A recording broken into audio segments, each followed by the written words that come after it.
We Happy Few's Biome Border Checkpoint body scanners are like the opposite of baseball player drug tests. Here, the alarm sounds and the authorities come after you if you're not high on the joy pills you're prescribed. Downer, downer. You're branded a downer, and they won't stop chasing you until you're seeing double rainbows and flocks of butterflies. It's like the most liberal mom ever. You get back on your drugs this instant, mister! Obviously, We Happy Few is not your average first-person game.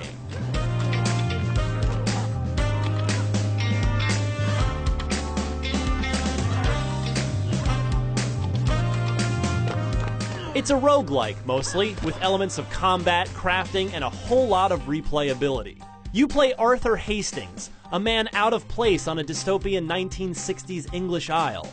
Everyone here is required to be on Joy, a drug so common that telephone booths have been retrofitted into dispensaries that dish out Joy pills in multiple flavors. And then there's the unpredictability of the world. You can talk to the inhabitants here, but they may not like what you have to say. Bucker off! Plus, the world is procedurally generated, so every time you die, the distinct districts remain, but the layouts change. Creative director Guillaume Provost told me the goal is to have the game be endlessly replayable. An entire campaign is meant to be a few hours, but it'll be different every time, and you can play differently each time. One time, you might plow through anyone who gets in your way, like a bull in a china shop. On another run, you might lay low during the day and sneak around only at night, breaking into people's houses and stealing what you need.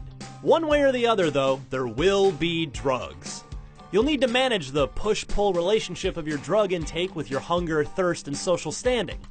Getting high might get you past a few billy club-wielding guards, but it's going to leave you famished and/or parched. And you'll need to satisfy those basic human needs somehow, like, say, by breaking into a drugged-out loon's home and stealing food and water. I'm very intrigued by both the unpredictability of We Happy Few as well as its oscillating gameplay pace.